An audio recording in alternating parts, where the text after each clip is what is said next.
First, I want to thank everybody for taking out the time. This is considered one of the busiest shopping days of the year, and you found it not robbery to come out because you want something.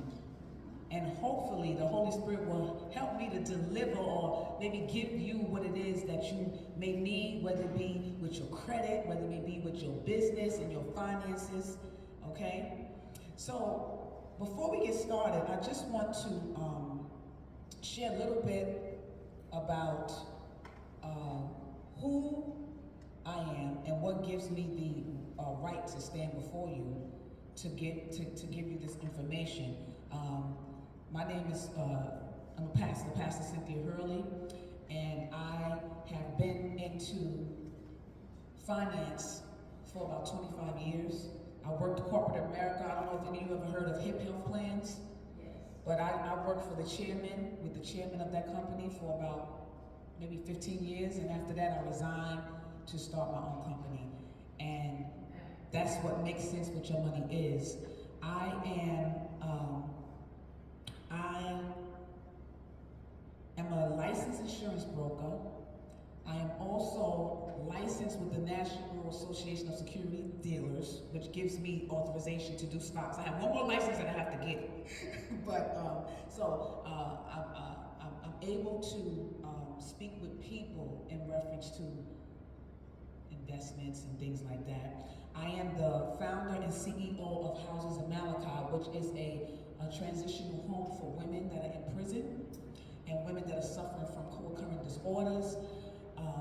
And I am also the founder of Superhero Academy, which is an online university that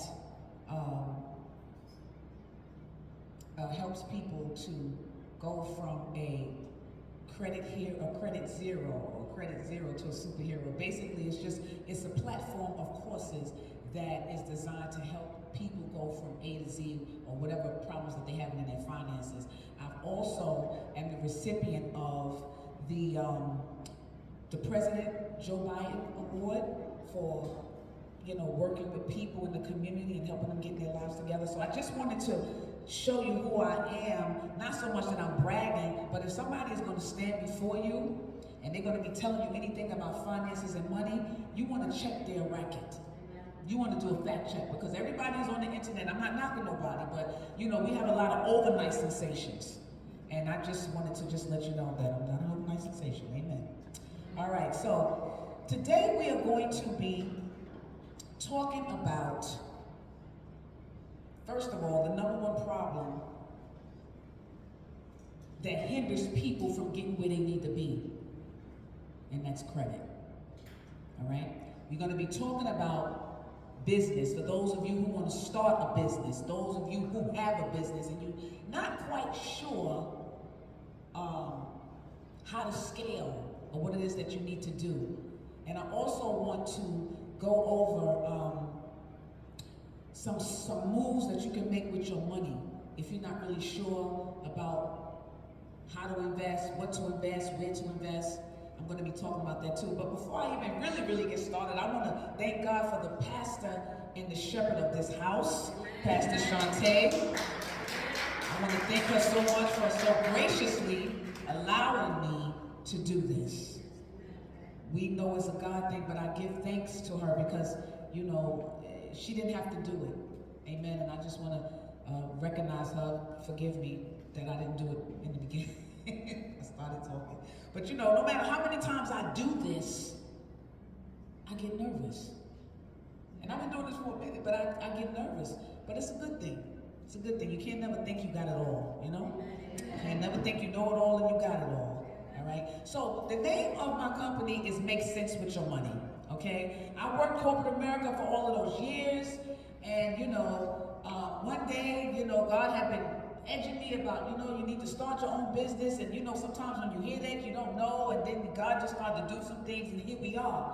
But Make Sense With Your Money is the name of my company, and we basically teach people how to go from a credit zero, a financial zero, to a superhero.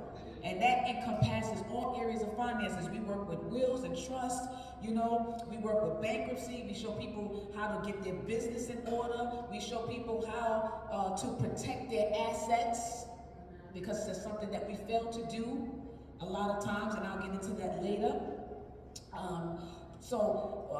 We basically show people how to get their financial portfolio in order, all right? So, as we get started, right, I want to talk about monetary policy. I know a lot of you have probably heard that, and you hear it on the news sometimes. They talk about monetary policy, but it has to do with investments, or what's going on with the money, the circulation of money in the world. That's what's called monetary policy, right? And as we talk about that, credit and debt are two of the most, I want to say that if it's not governed right, it can be very disastrous to your financial health, okay? Credit. We're going to look at credit and why people seem to, I guess, sometimes lose a handle on credit.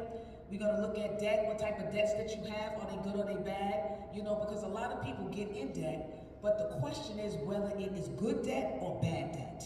Because bad debt costs you, and it is a hindrance to you being able to accumulate financial wealth, right? And it's also important to look at what the interest rates are on those debts. And also the income protection, whether it's your life, for life insurance or your auto. And the reason why I'm going over those four things is because those has to do with your monetary policy. Every one of us in here have a financial portfolio. We may not look at it that way, but we have a financial portfolio, because guess what? We got a house to govern. We got finances to govern, right? And in those finances, we dealing with debt, we dealing with credit, we dealing with interest rates, and we dealing with protection, right? So the goal is to increase your economic growth and increase your income, so that your monetary policy can flow the way that it needs to flow. Amen. All right. So the goal of your economy should be prosperity, period. Right? It should be prosperity. And if for those of you who do not have a business, and maybe you want to think about starting your business, I tell you that, and I'm going to get into that as well, is that I find that a lot of us, we pay more taxes than what we need to pay. And that's because our financial house is not in order. There's certain little adjustments that you can do that you don't have to pay so much taxes. I know I used to pay taxes all the time, and before I became a pastor, I was like, listen, how can I not pay all these taxes? You know what I'm saying? What is a way that I don't have to pay all of these taxes? But it was the business is what helped me. So I want to really get into how you can, sustain your business, sustain business growth, how you can separate yourself from your business. Do you have any business credit? These are some of the things that I'm going to be covering within the next, 30, 40 minutes, all right? So what is credit? What is credit? Credit is a contract or agreement which a borrower receives something of value and immediately agrees to pay for it later. But when you ask somebody what credit is, they begin to say, oh, well, it's credit cards. But basically, credit is that you are using somebody else's money. That's all. And when you are dealing with the game of credit, or you are working with credit, we need to be strategic in using other people's money. Because if we're not strategic in using other people's money, then we're not going to get anywhere. And that is the goal. Not to spend our own, but to use somebody else's money. So what is the credit game? We know that credit scores range from 300 to 850. We all know that, right? The higher the score, the lower the credit risk.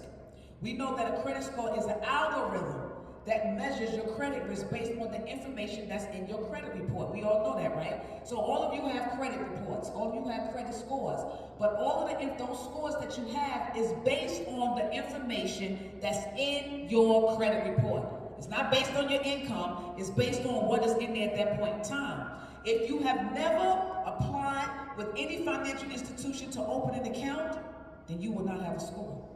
So how many of you think that which one is better, having bad credit or having no credit at all? No credit. Well, it's not too far apart. Bad, you can fix it, but you're still starting from ground zero, because see, lenders don't want to take a chance on you if you don't have no credit at all. So you're starting in the subprime. What is sub? That means under, below. They're giving you offers and things like that, for cards. But the cards that they're giving you, if you don't have no credit, they may start you off with like $300. And I've heard some of my clients say, well, Cynthia, $300. That's, I don't want that. But you got to start somewhere. You got to start somewhere. You got to crawl before you walk, right? Okay, so sometimes when you don't have any credit, Credit One Bank is known to be sort of like a subprime in between. They'll offer you Capital One, they'll offer you, they'll start you off with $300. And I always say take that credit, because there's a strategy that you can do where you can buy something and you pay it off in 2 weeks. You buy something again, you pay it off in 2 weeks. And that way you can trigger your score to go up, go up faster than what it would be. And you can also trigger them to give you a credit line increase. All right? So that's what the credit game is. And I find that, many people in the credit game, I want to, for those of you, how many are savvy in here about credit? Okay. All right. That's okay. The only reason why I'm savvy about it is because this is my lane. I always tell people, listen, I don't fix cars. That's not my lane. Right? So anyway, credit. I always say, when you are getting advice about credit, make sure you're getting it from a reputable source. Because I find that people, and these are not that they end up being my clients, but when they come, they'll say, oh no, well I did this because they told me to do that on social media and I did that. And what they have done is they have made their situations worse. So you want to fact check where you get your information from. And let me tell you something, money and credit is all about having a relationship. That's what makes the world go round. Relationships, right? Well, it's the same thing with credit. It's the same thing with money. How is your relationship with credit? How is your relationship with money? How is your relationship with your significant other, your husband? The thing is, we want to build relationships. And when I am talking about credit or finances or whatever it is, relationships are very important. So, how is your relationship, and you don't have to answer, but how is your relationship with your credit portfolio? Are you dating your credit?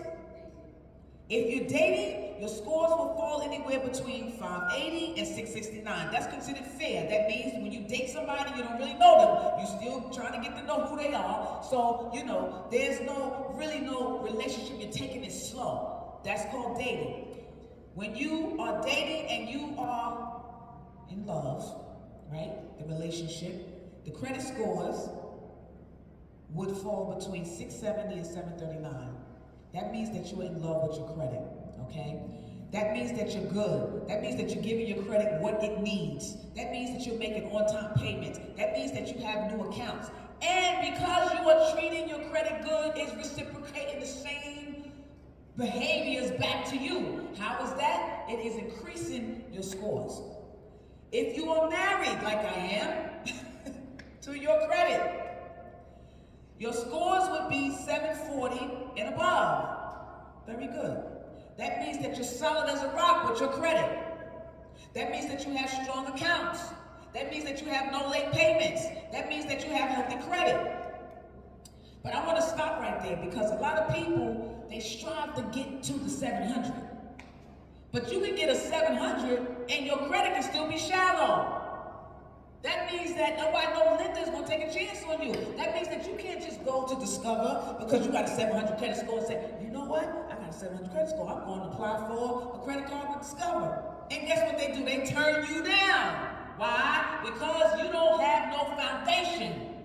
Your credit score is shallow. You may have one Capital One with a $300 credit limit. Did you know you could get a 700 credit score with just one credit card? But your goal should be to stack it. Your goal should be to stack your credit so that you can be married to it. And there's a strategic way to do that. You open up certain accounts. There's another strategic way to do that. You just don't go opening accounts just because you said, oh, well, I need to build some credit, and you go on and you open up an account over here, you open up an account over there, but you have not vetted the creditor. You need to know if you're going to apply for Discover, what do Discover ask for? What are their requirements? When you are shopping around for credit and you get these inquiries, the lenders are looking at you and they saying, well, wait a minute, because you know every inquiry that you apply or with a card for a card or something, they have different types of inquiries, but the one that I'm talking about is the one that affects your score. Every time you apply for credit, they looking and they say, wait a minute. So you think you didn't try it over here, because I got a lot of clients that do this. And I used to do it before I knew any better, before I became an expert, okay? So I would go and apply for credit over here at Macy's. Macy's turned me down. Well, you know, I'm gonna go over here. I'm going over here. Remember A&S, y'all would go over to A&S, and I'm gonna apply for another card. Or what? So, and they'd turn me down. What you're doing is you're leaving footprints. And they see that, and they're like, wait a minute, why are they shopping over here and shopping over there? Oh no, we ain't gonna take a chance on them because they look desperate. Okay, all right. So married is where you wanna be. A lot of people are divorced. At one point I was divorced, okay, for my credit. I was divorced for my credit, 579 and below. That's considered poor. Your credit is a wilderness, nothing is growing, nothing is bearing fruit, it is a mess. All right? Thank God for second chances and third chances and fourth chances. Just because you are divorced from your credit, that don't mean you can't have a fresh start. Okay? And it's important that you get a fresh start. Some people get so discouraged when they have bad credit, but I want to tell you, you don't need to be discouraged. Hello? Because you can always rebound. And this is why you want to rebound quickly, because bad credit is very expensive. It's very expensive. All right? We got a $30,000 vehicle here, financed over 5 years. So, because this person had damaged credit, they got a 15% interest rate. The payment on the car was for $713.70. And for the bad credit, they paid over $10,000 in interest. Well, I got a better one for you. A client of mine came to me, and she had bad credit, right? And she had been in this car loan, for 5 years.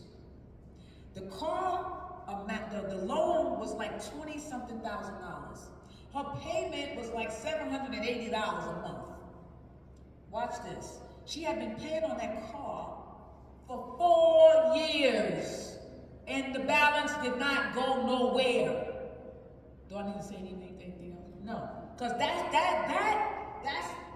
enough evidence that we don't want to stay in bad credit, because it is a barrier to your wealth. All right. Same thing with the house. All right. It costs you. Bad credit, it costs you. All right. It makes the poor and middle class poorer. Right. Bad debt, it makes the rich richer, and it's something that needs to be dealt with immediately. That's what I'm going to say. You understand? We don't have to stay there. We don't have to stay in that financial situation. So, what is this here? We're looking at the FICO score. Warning: misuse of these three numbers can be hazardous to your health. Okay, the FICO score. Do y'all know how many FICO scores we have? There are a lot of FICO scores, right? But I want you to know that the only one you should be concerned about is FICO, because they do have the Vantage score. What is the Vantage score? The Vantage score is the credit score that TransUnion use, that's the credit score that Equifax use, and that's the credit score that Experian use. What those 3 credit bureaus did, because those are the big boys, those are the ones who houses all our credit. What happens is they got together and they said, wait a minute, FICO is getting all this money. We the one who the credit bureaus, why are they got to get all this money? So what they did was they came together and they created what's called a Vantage Score. But the problem is that the Vantage Score don't hold no weight. So when y'all go to Credit Karma and you go to freecreditreport.com and you think you got a 700 credit score and your score is only 600, it's because you are doing the Vantage Score. And they don't tell you. All right. So make sure you read the fine print. I'm going to tell you which scores which we call these credit monitoring agencies. Credit Karma, freecreditreport.com, these are not credit bureaus, they're just monitoring agencies. They monitor payment behavior and they let us know if something is wrong. Credit Karma is free. I'm not saying don't get it, just don't use the score, right? So Credit Karma, if you want your FICO score, if you need it just to see where you are, go to Experian, Experian.com. You can get it for free and they give you the FICO score, right? They give you the FICO score. And you know, that's just an indicator of what your score ranges are. Now, all 3 of your credit reports, they're not going to all be the same number. Just know that, because all the creditors do not report to all 3 of them. We know that, right? They don't all report the same information. Some of your creditors may report to Experian, they may not report to TransUnion. Any questions? Because y'all have questions, feel free. So I just went over that. We got the FICO versus the FACO. Trick or treat. You know that. Just know that those other places, those scores are not real. So you can also get your free FICO score at creditchecktotal.com. Creditchecktotal.com and also Experian.com will give you the FICO score. Now I also want to mention something. I like Credit Karma because Credit Karma alerts. Right? But not only does Credit Karma alerts, right? Credit Karma also, they vet you.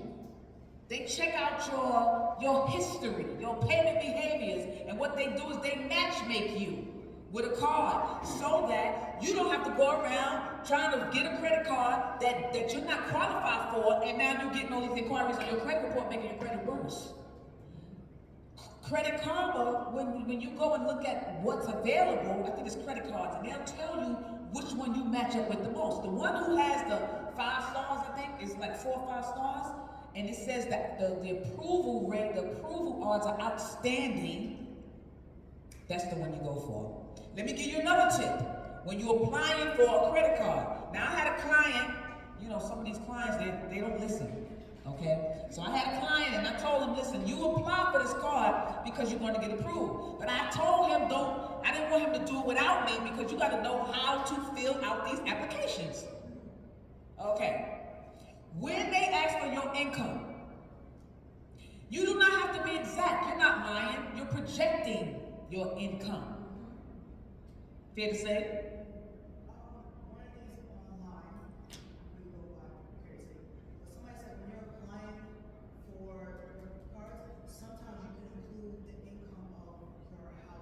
That's exactly right. When they say household income, they're talking about the whole house. So you can project the income. So him not listening, he goes and put his income, he didn't put his wife's income, and they denied him. Oh, he's upset. But you didn't listen. If we do it the right way, then we can avoid a lot of the catastrophes that we find ourselves in. Now, what is the major component of the FICO score? You know, you see that chart, right? And it says that 30% is for 30% is for how much you owe on a credit card. 35% is for the payments that you make. Well, you see what I got circled, right? I got 30%, which is that encompasses how much you owe on your credit cards, and then I have 35%, which relates to the payment history. What does that mean? So the whole pie of FICO. So 30% of the score is based upon how much you owe on your credit cards. Not your loans, not your car loan, your revolving debt. That revolving debt is dangerous. Do y'all know y'all can have a credit card? If you max it out, it'll drop you down over 100 points. And people come to me, they're like, oh, Cynthia, my score just dropped, and I don't know why my score dropped. Their cards are maxed out. The cards are maxed out. That's all it is. They don't need no work. So I want you to focus on these two though, 65%, because that is what makes up the FICO score. The amount that you owe and the FICO score don't take into account loans. I mean, it does, but the credit cards is what knocks you down. So when you have a credit card, they say don't go over 30%. I think you need to keep it at like 20% of the balance, okay? And payment history, that late payment. You get one late payment and you rocking and rolling on a good score, it'll destroy your credit. It will destroy you. I'm telling you, baby, I know. Anyway, so when you think of the FICO score, yeah, you got 10% for new credit, 15% goes on the length, and I'm gonna park right there. The length of credit history. It talks about how long you had your accounts open. Even if you're not using a card, don't close it. Because that card that you close, it may be the one that has a 5-year history, right? And then when you close it, it takes away that whole history. So now you just shot yourself in the foot. Okay. So we want to focus on the FICO score is 65% of the pie. 30% which goes towards my balances and 35% on what I own. Now let's talk about debt collection. Oh boy, this is a big one. I'll tell you this is a big one because a lot of people pay expired debts. I'll try to get you before you get the next slide. Go ahead. So for late payments, is it true that if you do a negotiation with the original person for the late payments, that if you pay up a certain amount, or if you get it just before that, I think it's 180 days, that you can ask for a pay for delete or a pay to update, so that you can get all your negatives to have an on-time payment, so it doesn't show up as late anymore, or is that just hearsay? Well, I will say that once it goes into collections with the original creditor, so let's say you had an account with Macy's. No, before then, like if you had a capital, a credit card, or whatever, before it gets there, and especially those in COVID messed everybody up. People Right. that couldn't work, had just a certain amount of disability money for just their day-to-day life, but couldn't pay their bills, but they were using their card to survive, but couldn't pay that money. If you still are in negotiation with your original creditor that you did with, can you negotiate with them directly to update your account? Like, hey, I found my hard times, I have medical bills, whatever it is, whatever you tell them it is. Can you negotiate with the original creditor and ask them, if I pay a certain amount of money, can you remove all those past late payments to have them as update payments, so that you get rid of those late payments money that's affecting your credit? Yes, you can. Depending on the credit. Not all creditors do that. Capital One is very forgiving. It all depends on which creditor. Discover